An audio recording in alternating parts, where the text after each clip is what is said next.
Hi, everybody. Welcome back to another edition of VCTV. I'm your host, Kyle Ellicott. We've got a lot to talk about today around security and privacy as we look towards the future around this new digital economy that we're building and living in right now.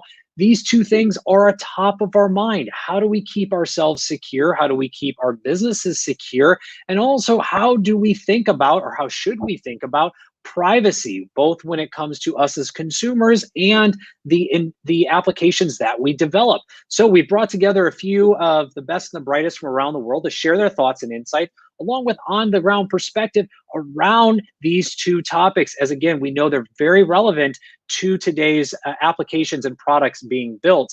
As we are now living not only more digital, but also a more connected life, as we spoke earlier in the week here on VCTV. But first, a big thank you to you, our audience, for tuning in. If you're liking what you hear, click subscribe, share the episode today, and make sure to check out the archive on latoken.com to hear from today's speakers and all of the speakers a part of the VCTV family as well. And if you'd like to be on a show like today, reach out. We'll find the right spot for you. Big thank you to the Latoken team and to Maria, who make VCTV possible every single day. With that, I'm your host, Kyle Ellicott. Let's go ahead and jump in. Raghu, welcome back to the show. Pleasure to have you. This is an area of expertise for you. But first, can you share a little bit of your intro and a little bit of your background for everyone? Sure, Kyle, and thank you, VCTV. I'm a serial entrepreneur, angel investor, and from Princeton, New Jersey. I advise companies, strategic advice from seed to harvest, and in different areas. Cybersecurity is one of my passions, all around de-risked impact investments, green tech, clean tech as well. So I would say that right now, this year, because of the pandemic, a lot of things have changed, like in many industries, but particularly for the cybersecurity and privacy space, because pre-pandemic, certain things weren't acceptable. For instance, contact tracing and things like that, which people were willing to give up the privacy to get the additional security. And that's related to a lot of other stuff that's happening with opening up the economy and things like that. So I think privacy has been brought more to the forefront. Data ethics is important, and who gets to own the data is important. And I look forward to talking about all this. Absolutely. Thank you, Raghu. Gary, welcome back as well here on VCTV. A little intro and a little background for everybody. Yeah, no, great to be here, Kyle. Great to see my friend Raghu, and hi, Maria. So my name's Gary Fowler. I'm an investor and serial entrepreneur. I've done 17 companies. I've been involved in the original management team, was involved in the original management team at Click Software, an Israeli company that we brought over from Haifa, did an IPO on NASDAQ, and 22 months ago, it was sold to Salesforce for $1.35 billion. I also am the co-founder of Viva.ai, a premier AI HR tech company that we started to do remote workforce management 2 years ago before the pandemic. So the pandemic's been very, very good for us. Today, I'm the CEO, co-founder, and president of GSD Get Shit Done Venture Studios, a premier AI and quantum venture local studio located in Silicon Valley, curating companies from around the world. We have companies from Africa, Germany, the US, I mean, literally you name it. So we look for those incredible AI companies that can make a dent in the universe and have the potential to be a unicorn. So great to be here and great to join today. Thank you. Wonderful. Thank you as well, Raghu and Gary. I want to jump right in on today's topic. So as we look at security and privacy, and Raghu, you kind of touched on this in your introduction, is, nothing is free.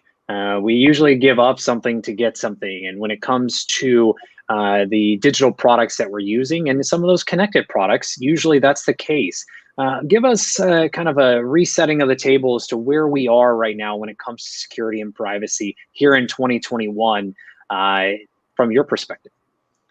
I think 2021, as you can tell, the whole issue with people moving off WhatsApp to Signal. I mean, the WhatsApp has had the contact information for whatever time, and this just that one announcement saying they're going to make it formal has made a lot of people shift over. So people are much more aware of things, but then there's also you have to give up certain things like to get security, you're giving up privacy for contact tracing. To get into building for going back to work. You probably have to get tested.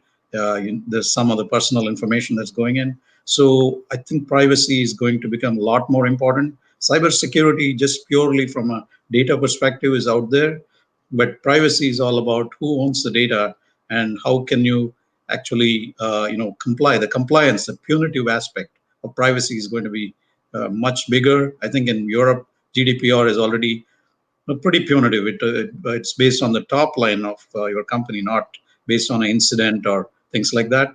So I think CCPA, which has come in the US, also in California, I think is going to be enforced a lot more.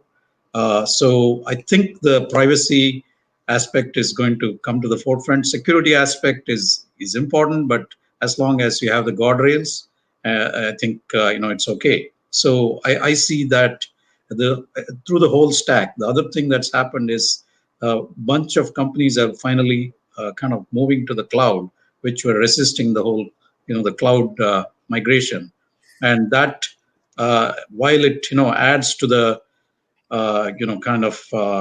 reduces the cost and things like that, it adds another dimension in that things like ransomware. So you cannot have anymore just a perimeter security concept where you're kind of preventing people from entering your area, right? So you need decentralized solutions, and one of the companies that I'm working with called SplitByte has come up with what I would call a cyber vaccine or data vaccine, where you cannot go to one or two locations, and even if you breach those systems, you cannot get at the data. I'm actually hoping Gary joins us soon as well in this one, because this has a potential to be a unicorn, and it has a privacy solution as well, because data that is to be deleted, one of the big dilemmas that institutions face is when you delete the data, how do you get it back in case there is law enforcement or litigation or disaster recovery and things like that? You have to be able to get it out of your system for privacy compliance, but you need to be able to get it back for those other legitimate purposes. And that's where, again, SplitByte as a solution, we kind of digitally shred it and bury it into the multiple spaces, and then you have an ombudsman who could potentially get it back for the legitimate reasons. So there's a lot of excitement and a lot of opportunity. Absolutely. Thank you very much, Raghu. And Gary, I want to come to you on that same question, resetting the stage, but also anything to add on to Raghu's point as well. Yeah, so I mean, look at, I'm a country boy from Pennsylvania. So Kyle, there, in the last year, the world has had to change, and there's a lot more remote work is done, and online collaboration is really intensified. So this has created a great opportunity to be able to really change the paradigm. But at the same time, it's given us another challenge, because as we have these teams located everywhere, we also have increased threats from the outside. So having the kind of systems in place, and I want to, there's a term that it's really interesting now. If we look at security process automation, and, the challenge today is that we've got a lot of redundant security processes that need to be done, sometimes by hand, but we got, in 2021, it's estimated there'll be 3.5 million unfulfilled cybersecurity jobs. 3.5 million. It's incredible. So, and what we have to do is we have to use the artificial intelligence and the technologies that we have to set these pre-established rules and procedures to be able to get this stuff done, much like we do with robotic process automation. The other thing is, as we look at data privacy with GDPR and issues around it, so being able to manage that, the growing concerns around data privacy and data management, security. So being able to manage that, setting up the right strategy and policies, and really talking about the kind of impact that's going to have in an organization. And opposed to what we did before, where the CSOs many times acted alone, we really got to have these fixed joint teams where we have HR and governance and procurement really working together, because again, the model shifted. So we're excited. And, I love SplitByte, these decentralized approaches, because as you know, Kyle, quantum computers are coming. The start, the tidal waves ahead of us. And if we don't have systems like SplitByte in front of us, I'll tell you, nothing good is going to happen, because the greatest threat to countries, the greatest threat to companies, the greatest threat to individuals right now is the whole cybersecurity outside of the pandemic, right? It's a challenge, because every day here we are in Zoom and we're using our systems remotely every single day. So as you get more in the cloud, there's more opportunity for cyber attacks. So speaking of that, let's go one level deeper. I mean, when we look at cyber attacks from a quantum level, I mean, how does that change the game, Gary? I mean, we've talked about how quantum is, so powerful, but putting it into a real world application, what does this look like? And the threat, impact, and or benefit it can have around security and privacy. Well, I mean, so if we keep it simple, right? Mm-hmm. And if you look at it, what do hackers do? A hacker gets out there and a hacker starts hacking, or groups of hackers hack. But the difference is, when you have a quantum computer and on the low end, you're able to process something 100 million times faster than a supercomputer like Google, which means you can do something that would take 10,000 years in 200 seconds. It means you can start running all kinds of analyzing encryption, analyzing passwords very, very, very quickly, and figure out where you need to attack. Well, at the same time, the quantum computers on the other side of this, one side, they're an offensive tool. On the other side, if you have it right, you got a defensive tool. So like you're going to have two quantum computers, after each other. It's going to be like the battle of the bots. And that is actually, if you look at how things have changed, you got Microsoft, you got Google, you got IBM. On the quantum side, you got the Chinese, right? It just announced the fastest quantum computer in the world. So we need to get these in place in advance. And I say, let's use the quantum computers for the goodness of humanity. Let's do drug discovery. Let's make our lives better and our supply chain more transparent. Let's use it for the betterment, not to keep going at each other. But unfortunately, that will occur, and you need to have the systems in place, because as Admiral Owen said on my show last week, the person that pulls the trigger first wins. Let's hope that we're defending in case somebody does do that, right? And let's set the systems up, whether we're a company, individual, or a country. Which is a good point. Raghu, anything to add on that? And then I have a follow-up question for you. Sure. I think as Gary mentioned, decentralizing is very important, because quantum computers can do number crunching. They can do. That's where I think the this ability to kind of do large number crunching helps you with whatever hacking, encryption, passwords, and things like that. So once we do the decentralized aspect, it's they will catch up, but the idea is to kind of move the bar higher, so that they can just come to one system or like snoop on one thing and attack that way, right? So that's why decentralized security is very important.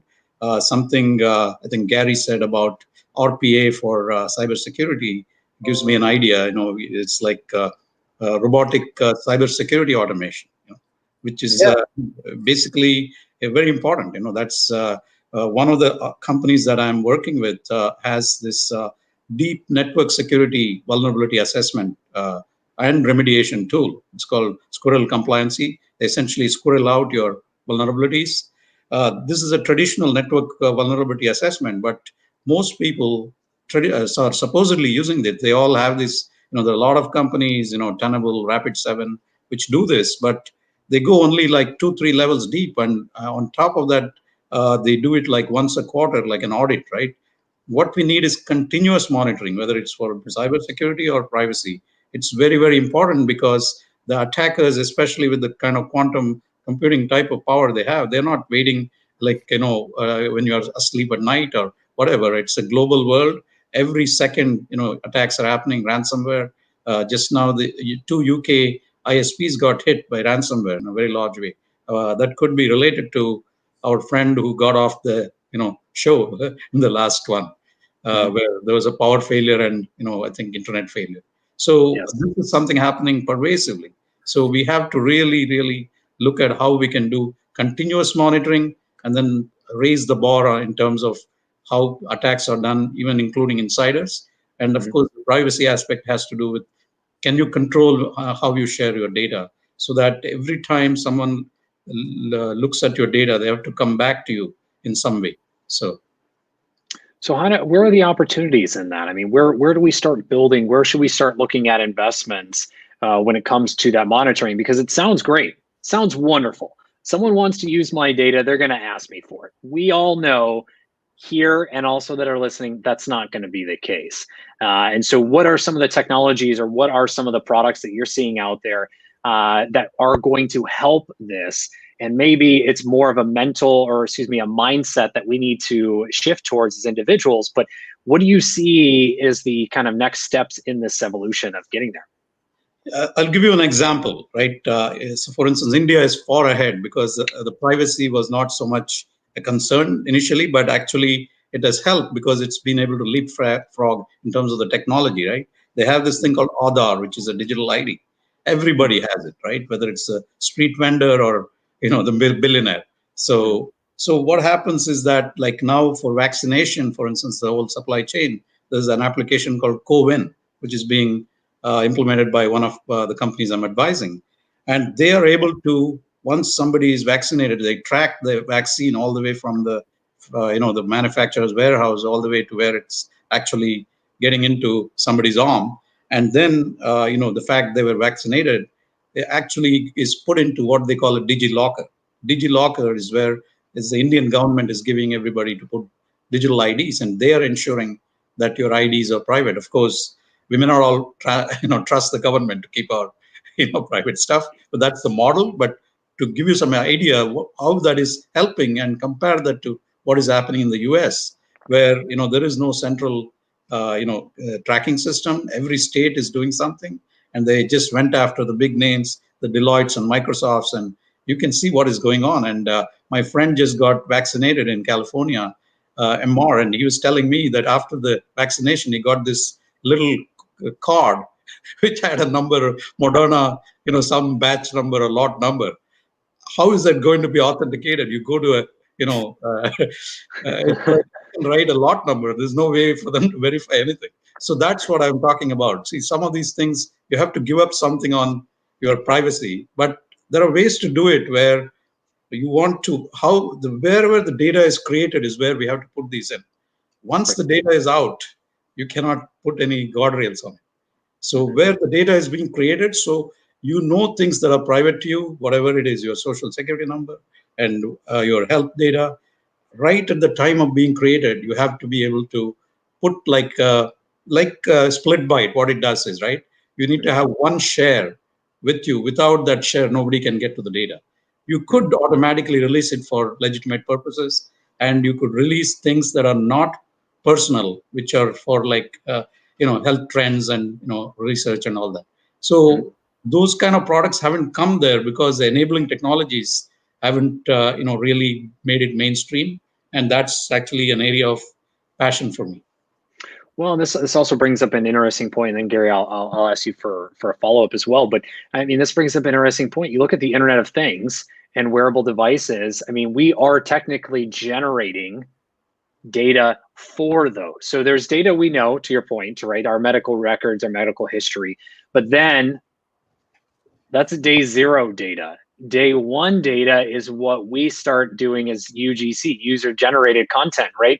We are now generating data around our health and our well-being and our fitness, which then may or may not get used. And how do we control that is going to be a very big question mark going forward in the future. And in control, I mean, who has access to it and how does it get leveraged? This has been one of the biggest barriers to entry for the wearable movement on a medical level or health level is, where does this data go? Whether I'm sitting all day in my chair on Zoom or I'm exercising and walking around, where does that data go? Does it go to an insurer? Does it go to a government? Does it go to a corporation? Who wins and who loses? As a consumer, we actually are probably the ones that lose versus the ones that win right now, because that data, again, is just going anywhere, whether it's anonymous or not. In most cases, it's probably not. It's going somewhere. This is going to be a huge issue because you've got to, change that mentality, but also the applications have to change around that data share as well, so that everyone is a part of this picture. And maybe it's not all profit, because there is that model, but there needs to be some more decision making in that process as well. And Gary, I want to come to you. Sorry, Raghu, I threw a lot at you, so I know you probably have a follow-up. But Gary, I want to come to you. Anything to add on to Raghu's points, or even mine around this, availability of user-generated content? Yeah, I mean, the thing is, we talk about user-generated content, but we use Google and Yes. Facebook and LinkedIn. And, where people are concerned about the privacy, and then they're on Facebook. Sign in, use your Facebook account. Let's look at tires. I'm getting so many tire ads for my cars.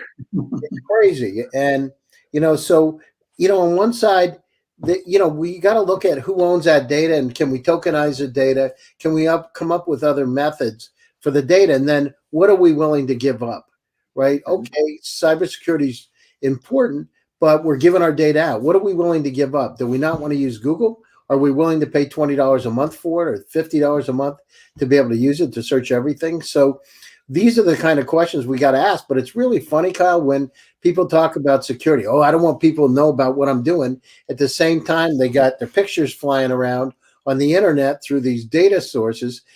And, and I've had conversations with folks from Facebook, right? There's a lot you can do. I mean, you're out partying, you're out here, you're going there, you're on LinkedIn, you have your birthday, you got your friends listed. Hello, you can develop a picture. So we got to re-examine the way that we treat the personal data, and the way who owns that data, and what are we willing to give up. This cybersecurity, you were talking about the Internet of Things, it's a huge problem because, imagine, when the Admiral was on the show last week, it was interesting to have somebody, the number 2 guy in the U.S. military, former, right, talk about, you imagine it was literally one switch.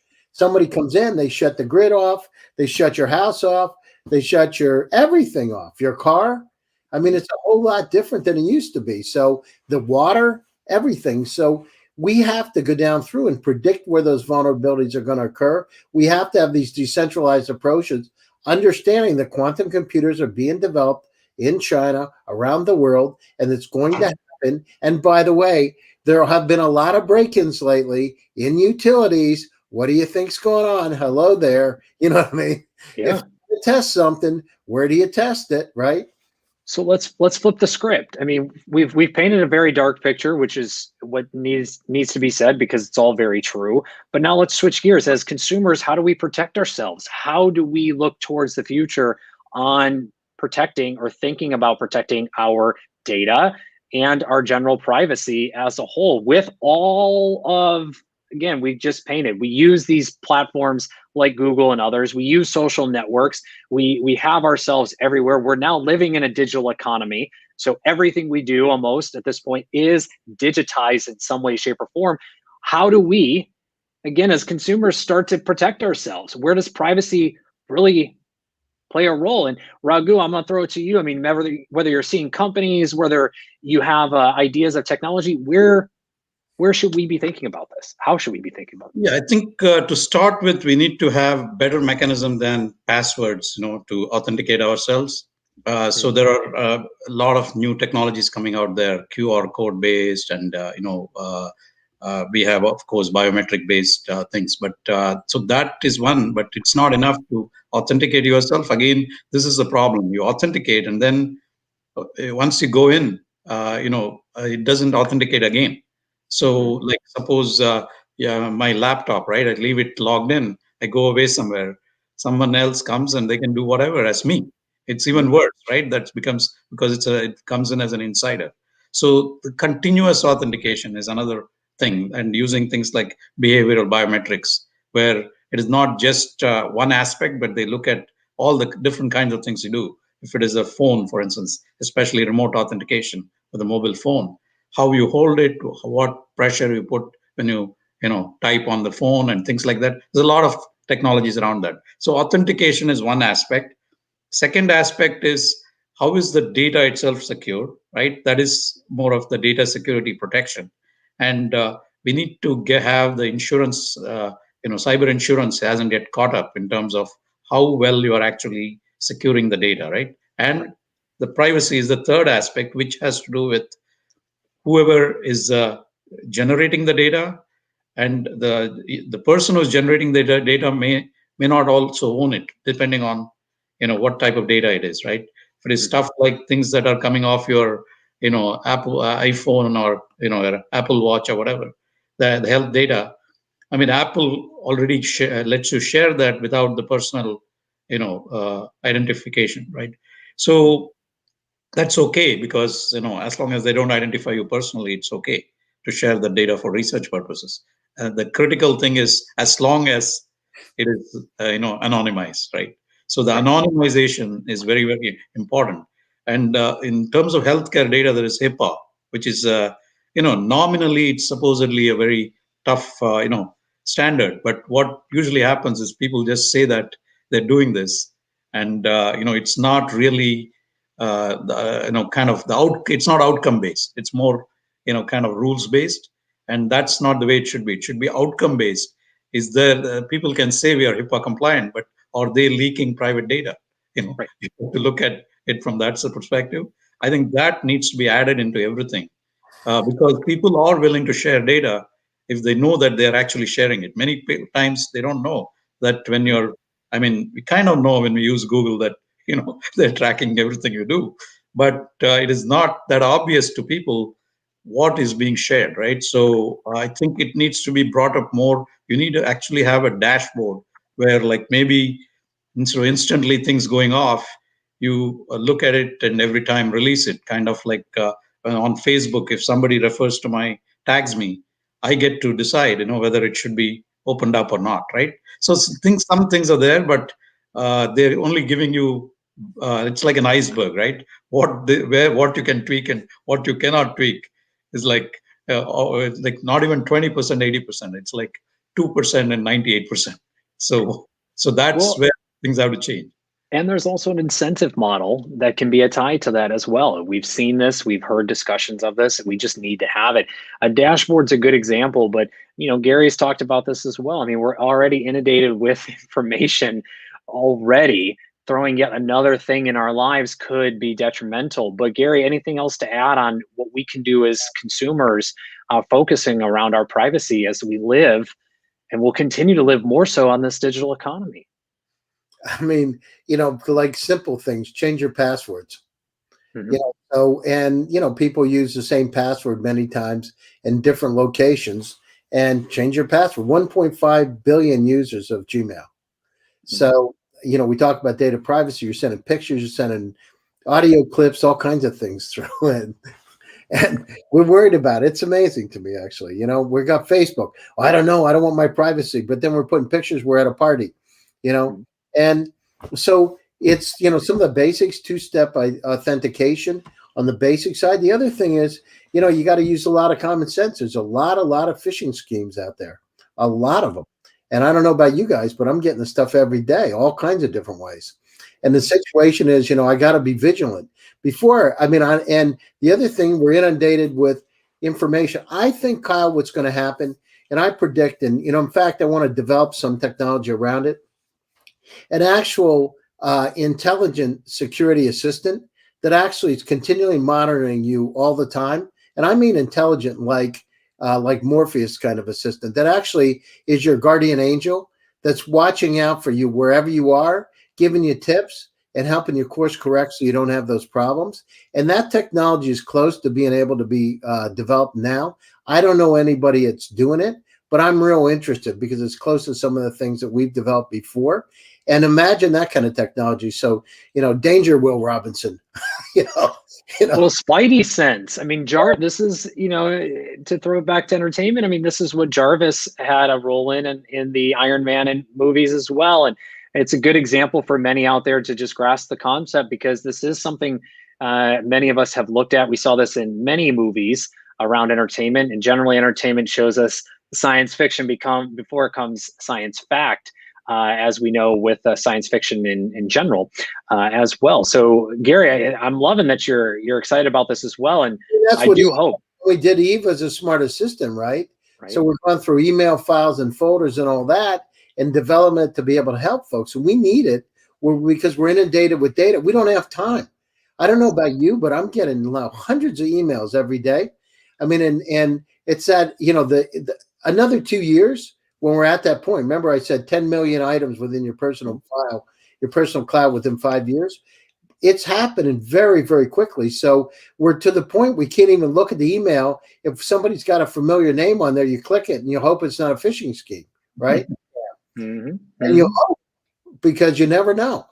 And so we got to be more vigilant, but we really need to have these intelligent assistants, security assistants, to be able to help, intelligent assistants for everything. And, like a Morpheus or Jarvis, to be able to really lead our lives. And we're not that far away. I mean, I got to tell you, Kyle, some of the patents that we developed for EVA actually were on, in that direction. So we're not quantum leaps away from that. I love it. No, and I love it, Gary. Raghu, I want to come back to you. I mean, as we're coming to closing thoughts here, where is your big prediction or your bets being laid for 2021 around security and privacy? As you continue to look at companies in this space, and then where can everyone find you to continue the conversation? Yeah, one of the areas which has not happened yet, which is in some ways good because the security and privacy can come in, is the searching within like audio and video, the media.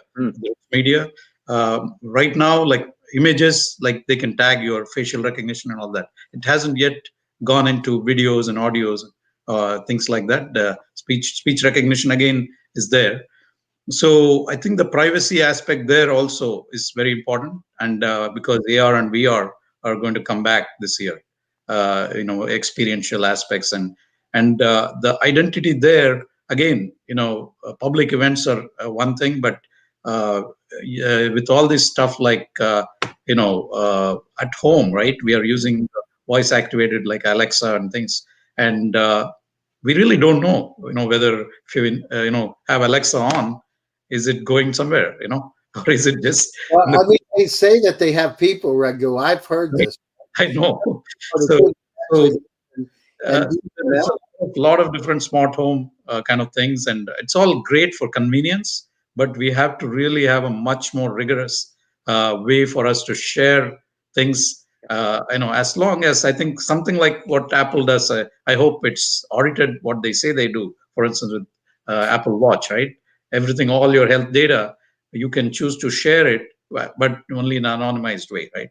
So, of course, the key about what is anonymized is something which has to be looked in, because sometimes people use these terms very, broadly. They will apply only to one little piece of what they're sharing, not the whole thing, right?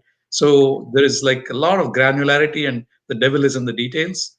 So I think the HIPAA, kind of thing needs to go to all the other areas, not just the, health related, but every area of your life, because everything ultimately can be useful to somebody else, while you may not care about it, but they can come back, whether it's identity theft, whether it is, just it could be physical security, like all these kind of things, where people who are stalking you, and all these kind of things also.